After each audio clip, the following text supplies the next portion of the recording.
नमः शिवाय प्यारे साथियों, स्वागत है आपका फिर से एक बार हमारे चैनल वर्ल्ड ऑफ हैप्पीनेस में। दोस्तों, आज बहुत ही गंभीर विषय है और अगर हम इस विषय को नहीं समझे तो किसी भी माता पिता को बहुत बड़ा नुकसान हो सकता है।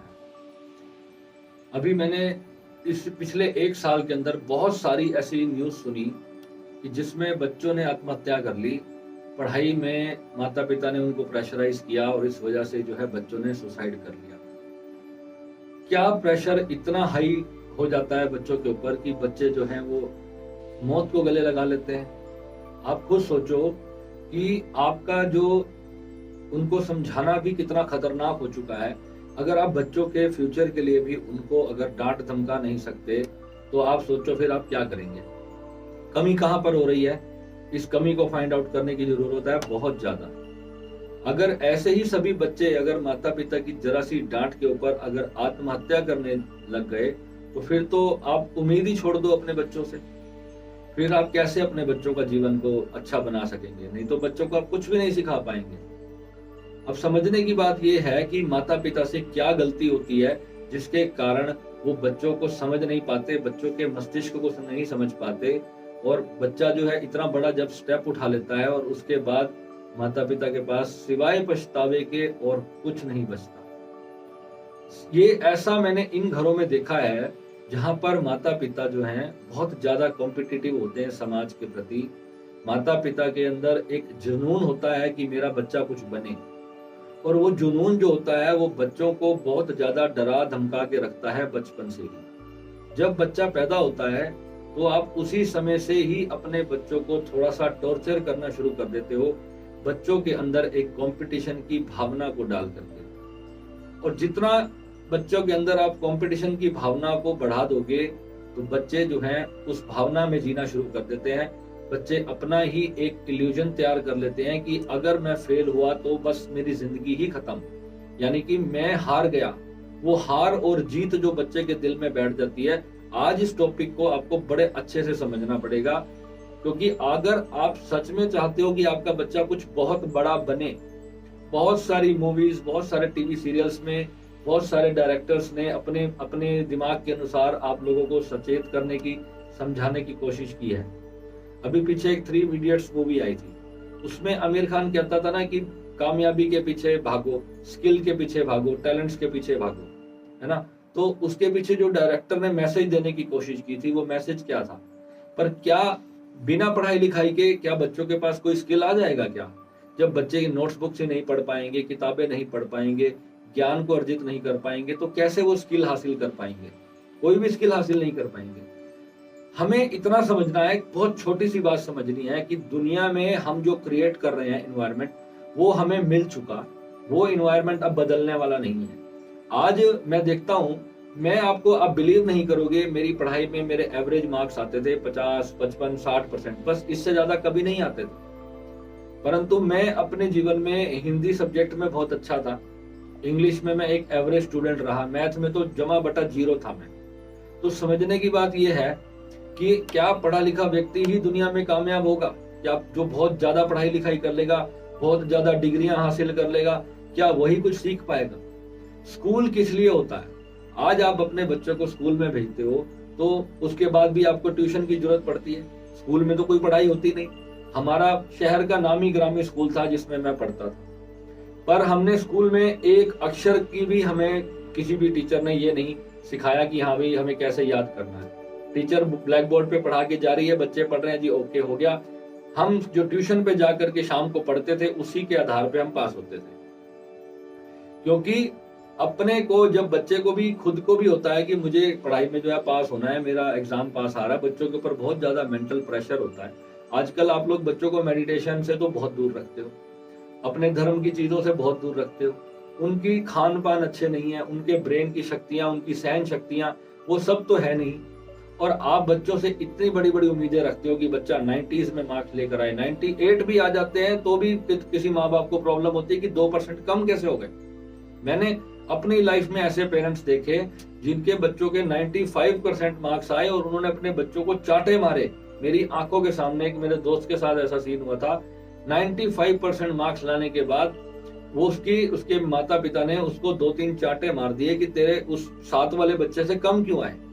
तो आप सोचो, वो बच्चा आज की डेट में अपने घर से भाग गया, अपने घर से भाग गया, मुंबई में कहीं पर जाकर वो रह रहा है और माता पिता से बोलता भी नहीं।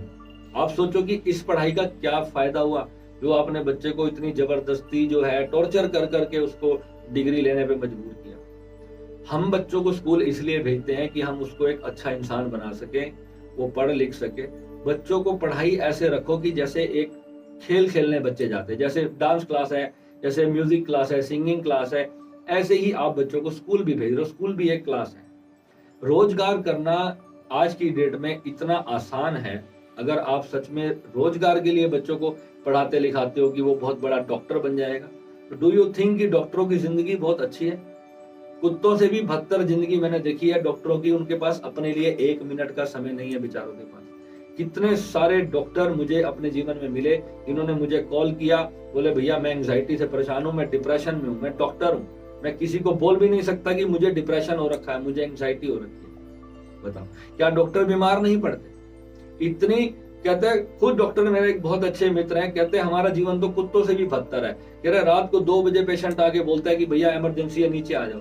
वो हमें मुंह मांगे पैसे देने को तैयार होता है, पर हमें अपनी कीमती नींद तोड़ करके जाना पड़ता है। मेरे हॉस्पिटल में 5-7 मरीज भी अगर बैठे हैं, रात को 3 बजे किसी को इमरजेंसी हो गई तो मुझे अपनी फैमिली को, वाइफ को छोड़ करके जाना पड़ता है अपने पेशेंट को देखने। तो क्या आपको लगता है कि डॉक्टरी जो है बहुत अच्छा प्रोफेशन है? कोई भी प्रोफेशन अच्छा या बुरा नहीं है, आप उसमें अपने समय को कैसे मैनेज करते हो, बस सबसे बड़ी बात यह है। पर डॉक्टर की जो जिम्मेदारी है वो बहुत बड़ी है। डॉक्टर अगर छोड़ देगा अपने पेशेंट को तो किसी की मौत हो सकती है, तो डॉक्टर बेचारे को छोड़ के जाना पड़ता है। ऐसे ही पुलिस वालों का भी काम है, पुलिस वालों का भी कोई दिन और रात नहीं। लोगों को इनके ऊपर तरस नहीं आता कि बेचारे ये कितनी मेहनत करते हैं। हम लोग सोचते हैं पारा पुलिस वाले ने चालान काट दिया, ये नहीं सोचते कि वो क्यों काट रहा है। बिना हेलमेट के गाड़ी आप चला रहे हो, अगर आपका एक्सीडेंट हो गया, मृत्यु हो गई, तो आप ही तो उसके परिणाम तो आपको भुगतने पड़ेंगे ना। अगर पुलिस वाला अगर आपके लिए आपको कह रहा है कि इतनी स्पीड पे गाड़ी मत चलाओ, तो किस लिए बोल रहा है आपको? ताकि आपका एक्सीडेंट ना हो।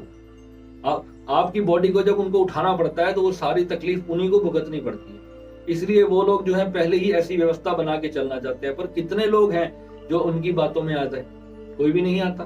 कानून को भारत में ऐसे समझा हुआ है जैसे कुछ है ही नहीं। ऐसे ही आपका पूरा जीवन अव्यवस्थित है। आप लोग सोच समझ के नहीं चलते कि हम क्या हमें करना चाहिए और क्या हमें नहीं करना चाहिए।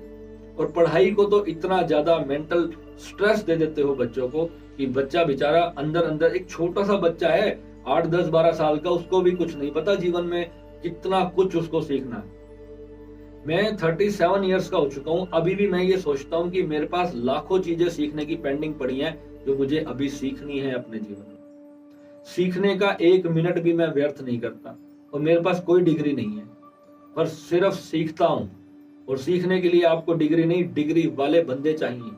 तो आप सिर्फ ये सोचो कि अगर आपको YouTube जैसे प्लेटफॉर्म पे आज इतना कुछ फ्री ऑफ कॉस्ट बिना किसी स्कूल के घर बैठे मिलता है, आपके पास कितना कुछ है। हमारे जमाने में YouTube नहीं होता था, हमारे जमाने में कोई फोन नहीं होता था, इंटरनेट नहीं होता था, कुछ भी नहीं होता था। जब मैं +2 में था तब तो जाके ये फेसबुक और ऑरकुट वगैरह ये सब शुरू हुआ था, मुझे याद है। सोचो, बगैर व्हाट्सएप के हम लोग बिजनेस करते थे, कैसे कैसे हम अपने सैंपल उठा उठा के पार्टियों के पास जाते थे। आज ऐसा टाइम आ गया कि सिर्फ फोटो से काम हो जाता है। 2 मिनट में व्हाट्सएप पे मैसेज भेजते हैं, लो जी आपकी पेमेंट भेज दी, वहां से माल डिस्पैच हो गया। आज देखो बिजनेस कितना आसान हो चुका है। पर इस आसानी में एक बहुत बड़ी चीज मिस हो रही है। आपका जो खालीपन है, आपका जो तनाव है, जो आपका डिप्रेशन है, जो खुशी छीन ली गई है आपसे। जो आप आउटडोर गेम्स खेला करते थे, जो आप लोग कभी हर इतवार को या आगे पीछे छुट्टी के दिन आप क्रिकेट खेलते थे, बैडमिंटन खेलते थे, खो खो खेलते थे, कंचे खेलते थे, बच्चे गिल्ली डंडा खेलते थे। वो जो फिजिकल एक्टिविटीज वाली जो गेम्स होती थी, आजकल के बच्चों को वो मिल नहीं रही है। और स्कूल में अगर 10-15 मिनट खेल भी लिया तो वहां पे 40 बच्चों की क्लास होती है और एक ही बैट और बल्ला होता है। कितने बच्चे उसमें खेल पाते हैं? हमारे भारत में इन चीजों की बहुत अभाव है। तो माता पिता को चाहिए कि ये सोर्सिंग बच्चों को आप घर में करके दें। घर में नहीं तो घर के बाहर किसी पार्क में या कहीं आसपास ये सोर्सिंग आपको आज बच्चों को देनी होगी। स्किल्स के साथ साथ बच्चों को फिजिकल एक्टिविटी और हमारी स्पिरिचुअल एक्टिविटी बच्चों के जीवन में होनी चाहिए। बच्चों को धर्म का एक एक चीज का ज्ञान होना चाहिए। मेडिटेशन के बारे में बच्चों को पता होना चाहिए। जितना आज की डेट में बच्चे मेडिटेशन करेंगे उतना उनका मस्तिष्क धैर्यवान होगा, शक्तिशाली होगा, वो चीजों को समझ पाएगा, उनकी सहन शक्ति बढ़ेगी। जब बच्चे का अनाहत चक्र कमजोर होगा तो वो किसी की बात को अपने दिल पे ऐसे ले लेगा और वो आत्महत्या कर लेगा। बच्चे का अगर नाभि चक्र कमजोर होगा तो वो कोई भी साहस वाला कदम नहीं उठा पाएगा। जहां उसके साथ कोई गलत कार्य किया जा रहा होगा वो इतना डरा हुआ सहमा हुआ रहेगा कि वो चीजें लोगों को नहीं बता पाएगा। वो अपने माता पिता से अपनी चीजें, अपने साथ हो रही हरासमेंट को शेयर नहीं कर पाएगा। कितने बच्चे आज रैगिंग के चक्कर में सुसाइड कर रहे हैं आपको पता है? आप ऑन डाटा इस चीज को उठा करके देखो, भारत में 5 लाख से ज्यादा बच्चे हर साल सिर्फ पढ़ाई और रैगिंग के स्ट्रेस में आत्महत्या कर लेते हैं। तो आप ये सोचो कि 20-20 साल के बच्चे आत्महत्या कर रहे हैं, 25-25 साल के बच्चे, 30-30 साल के युवा आत्महत्या कर रहे हैं। जिस जीवन को पाने के लिए हम 9 महीने माँ के पेट में उल्टा लटकने को तैयार होते हैं और बाहर आते ही हमें ऐसी सिचुएशन दी जाती कि हम आत्महत्या करते हैं। आत्महत्या का विचार आता है जब जीवन में हम बहुत निराश होते हैं, तो आत्महत्या का विचार 1001% आप में से कितने ही लोगों को आया होगा कि ऐसे जीवन से अच्छा तो मर ही जाना है। परंतु क्या ये सॉल्यूशन है? बच्चों की पढ़ाई को इतना हल्के फुल्के लेना शुरू करो, बच्चों की हर चीज को, बच्चों के प्रेम संबंधों को, हर चीज को इतना लाइटली लेना शुरू करो कि बच्चों के ऊपर उस चीज का सामाजिक दबाव मत बनाओ। अगर आपका बच्चा कोई ऐसी हरकत कर जाए तो बाद में आपके पास रोने के सिवाय और कुछ भी नहीं बचेगा। पढ़ाई में फेल होता है, होने दो। आप सिर्फ बच्चे को कहो चल बेटा कोई बात नहीं, अगली बार और मेहनत कर लेना। उसको हिम्मत देनी है, उसको कमजोर नहीं करना, उसको मारना नहीं है, उसको डांटना नहीं है, उसको पॉजिटिवली उसको उस चीज को समझाओ कि बेटा कोई बात नहीं, ये तो एक खेल है, पढ़ाई तो एक खेल है, ये तो सिर्फ तूने स्कूल जाना है, थोड़ा बहुत तू सीख ले, इतना कर ले कि अपने पैर पे खड़ा हो जा। बच्चों को इतना मत बोलो कि तुझे बहुत बड़ा बनना है। उसको प्रेशर मत करो कि तुझे, अगर तूने ये नहीं किया तो तू फेल हो जाएगा, दुनिया में तेरे को कोई पूछेगा नहीं, ऐसा मत बोलो। बच्चों को बहुत सारे लोगों के आप उदाहरण दे सकते हो। आज हमारे जो देश के प्रधानमंत्री हैं उनकी कितनी क्वालिफिकेशन है, कौन सी उन्होंने MBBS कर ली, परंतु वो PM बन गए। जितने बड़े बड़े राजनेता होते हैं वो अरबों करोड़ों में खेलते हैं, क्या उन्होंने इतनी डिग्रियां हासिल कर ली? क्या आप खुद देखो। ऐसे कितने ही बड़े बड़े लोग हैं जिनकी इतनी बड़ी बड़ी इंडस्ट्रीज चल रही हैं और बिल्कुल भी पढ़े लिखे नहीं है। तो क्या सिर्फ पढ़ाई कोई मापदंड नहीं है जीवन में सक्सेस पाने के लिए? इतना इंसान में बुद्धि का जितना विकास होगा, जितनी वो लर्निंग करेगा, जितना वो सीखेगा। अगर आप सीखना छोड़ दोगे तो समझ लो आप फेल हो। आपको फाइनेंशियल एजुकेशन लेनी चाहिए। फाइनेंशियल एजुकेशन आपको यूट्यूब पे लाखों ऐसे चैनल्स मिलेंगे जो बहुत बेहतरीन फाइनेंशियल एजुकेशन आपको देंगे। पैसे को कैसे कमाया जाए, पैसे को कैसे सेव किया जाए, पैसे को कैसे इन्वेस्ट किया जाए, ये 3 चीजें हैं पैसे में आगे बढ़ने के लिए। परंतु पैसे से जीवन कैसा जिया जाए ये आपको स्पिरिचुअल लोग सिखाएंगे। क्योंकि पैसा तो आप में से बहुत लोगों के पास है, परंतु अंदर की जो खुशी है वो नहीं है आपके पास। अगर अंदर की खुशी ही नहीं होगी तो वहां पैसा कुछ नहीं कर पाएगा, पैसा किसी काम नहीं आएगा। अभी किसी व्यक्ति को लीवर ट्रांसप्लांट की जरूरत पड़ गई और मिला नहीं, उसको कोई डोनर नहीं मिला। अरबों रुपए की संपत्ति थी उस व्यक्ति के पास, परंतु डॉक्टर ने हाथ खड़े कर दिए और अंत में उसकी मृत्यु हो गई। तो सोचो क्या पैसे से जीवन मिला? अगर वो व्यक्ति अपने आप को समझ नहीं पाया जीवन भर रहते हुए, या तो पहले आप अपने शरीर के मोह को त्याग चुके हो, तब तो आप जैसे चाहे अपना जीवन जियो। अगर आपको जिंदगी में ही जीना है, जीवन की हर एक चीज का आनंद उठा करके जाना है, तो पहले तो आप अपने अपने स्पिरिचुअलिटी में एक ऐसा लेवल गेन कर लो कि जहां पर फिर कुछ बचता नहीं। और अगर आप नहीं सीखोगे तो आप बच्चों को क्या सिखाओगे? और बच्चों को आज आपको समझाना पड़ेगा, बच्चों के साथ बहुत ज्यादा हद तक दोस्ती रखनी पड़ेगी। किसी भी बच्चे के अगर माता पिता ऐसी शिकायत लेकर आते हैं कि हमारे बच्चे जो है हमारा कहना नहीं मानते, तो आप समझ लेना कि बचपन से ही आपने गलती की है। और 20-25 साल का जब बच्चा हो जाएगा, उस वक्त आगे आज आप उसको बदलने की कोशिश करोगे तो इम्पॉसिबल है। अगर बचपन से आपने जब पौधा उग रहा है उस वक्त ही अगर आपने केयर नहीं करी तो बाद में मत कहना। बच्चों को ज्ञान और अपने धर्म की नॉलेज और जीवन की जो जो जरूरी चीजें हैं बच्चों को आपको कहना है कि आपको बेटा इसको सीखना है। आपको ये प्रेशर नहीं है कि अगर आप इसमें नहीं कर पाए तो हम आपको ऐसा कर देंगे, हम आपको मार देंगे, बाथरूम में बंद कर देंगे। छोटे बच्चों को जिस दिन आप पढ़ाई के लिए पहली बार बाथरूम में बंद करते हो ना, उस दिन बच्चे के अंदर आप डर का पहला बीज बोते हो। जिस दिन बच्चा अपने माता पिता से डरने लग जाए, आप समझ लेना बच्चे का जीवन का सत्यानाश शुरू हो गया। पिता के साथ और माता के साथ बच्चे का संबंध ऐसा होना चाहिए कि एक छोटी से छोटी बात भी जैसे वो अपने बेस्ट फ्रेंड से कर लेता है, ऐसे ही वो बात अपने माता पिता से करे। अगर ये चीज अपने अपने बच्चों में नहीं डाली ना, तो आप समझ लो सारा कमाया धमाया आपका जीरो है। आपका बच्चा कब कौन सा बड़ा कदम उठा करके आ जाएगा आपको पता नहीं चलेगा। बहुत सारे जीवन में ऐसे पहलू होते हैं। इंसान शादी के बाद इंसान जो है तब उस चीजों को सीखना शुरू करता है जब जीवन पूरी तरह से बदल जाता है। बहुत सारे लोग आते हैं, भैया मेरी शादी हो गई है बट मैं अपनी पत्नी से बिल्कुल प्यार नहीं करता, मैं क्या करूं, मैं अपनी पत्नी को धोखा भी नहीं देना चाहता। मैं कहता हूं कि आप दोनों के रिलेशन में इतनी समझ होनी चाहिए कि आप अपनी पत्नी को ये बात कह सको, और पत्नी में ये समझ होनी चाहिए कि वो उस बात को सुन करके सह सके। अगर सामने वाला सहने के लिए तैयार नहीं है तो आप कैसे बताओगे? तो जब ये चीज झूठ के आधार पे आपका रिश्ता टिका हुआ है, और सारे दुनिया के जितने भी रिश्ते मैं देखता हूँ 80-90% मैं कहता हूँ रिश्ते झूठ के आधार पे टिके हुए हैं, तो क्या लाभ है ऐसे झूठी दुनिया जीने का? आप अपने भीतर अपनी सच्चाई तो देखो कि आप कहाँ स्टैंड करते हो।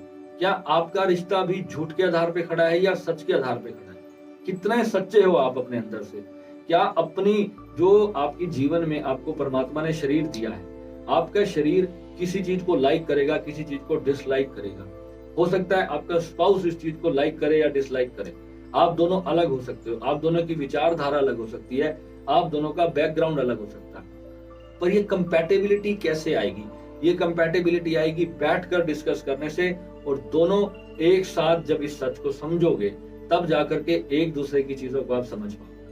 अदरवाइज आपका जो रिश्ता है ना वो दो कौड़ी का है। अगर सच में आप एक दूसरे से प्यार करते हो और आप चाहते हो कि जीवन का मेरी पत्नी है, मेरा पति है, वो एक स्ट्रांग और सच्चा रिलेशन हो, तो उसमें झूठ की कोई गुंजाइश नहीं होनी चाहिए।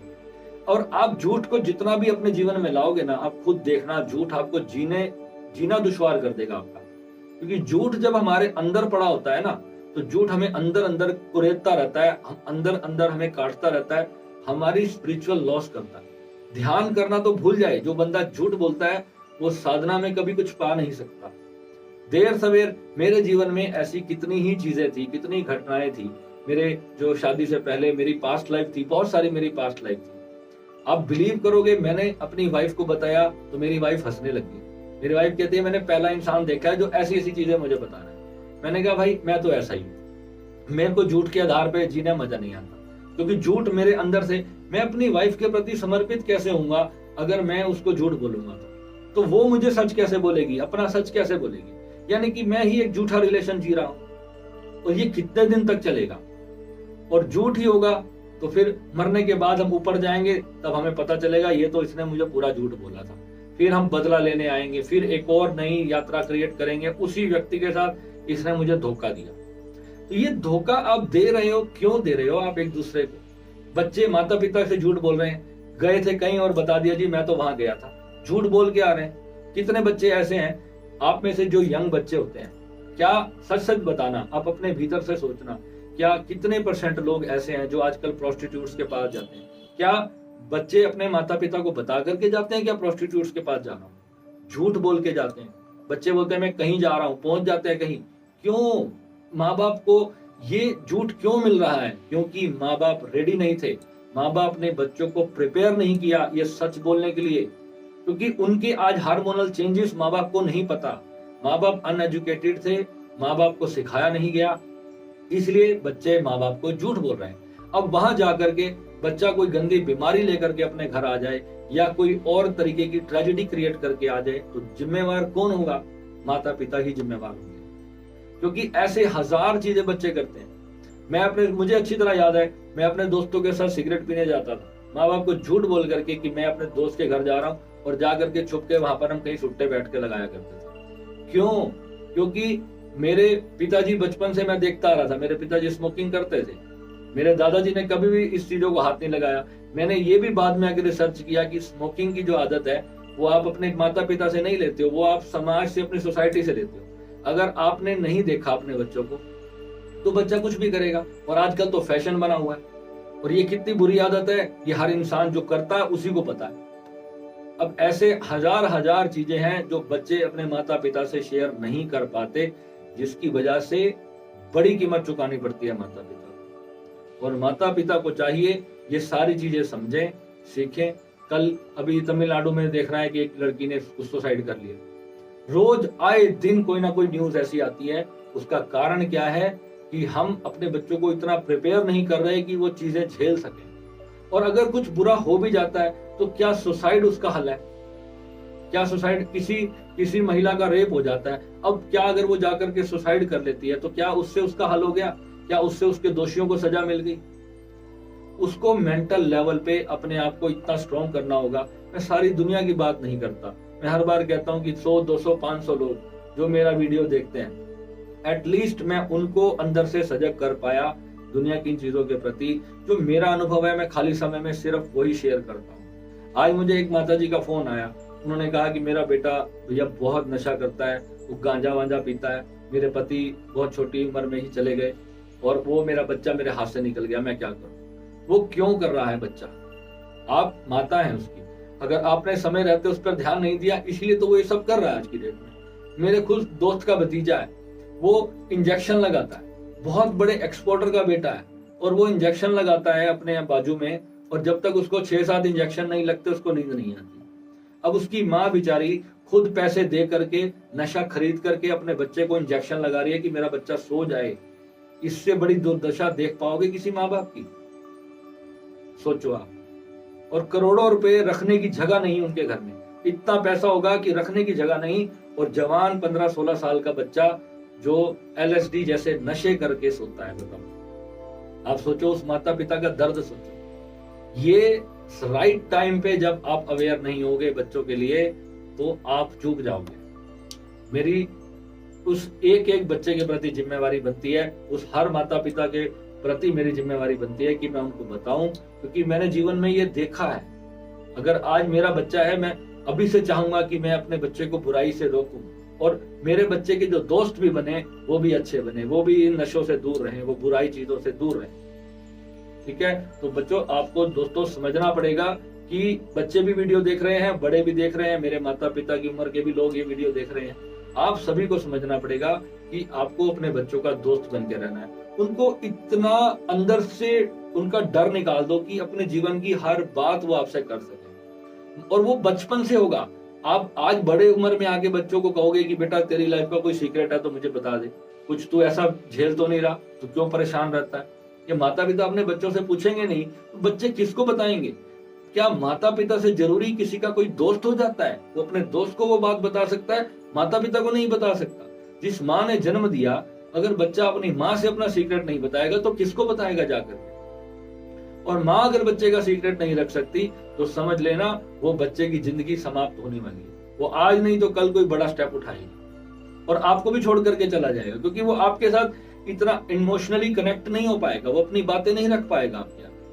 ये छोटी छोटी सी बातें जो मैं आपको बता रहा हूँ, ये करोड़ों रुपए की बातें यहाँ फ्री में दे रहा हूँ आपको। और जिस दिन आप ऐसा रिश्ते अपने परिवार में निर्मित कर लोगे ना, तो आप देखना घर स्वर्ग हो जाएगा और कोई बच्चा गलत रास्ते पे नहीं जाएगा।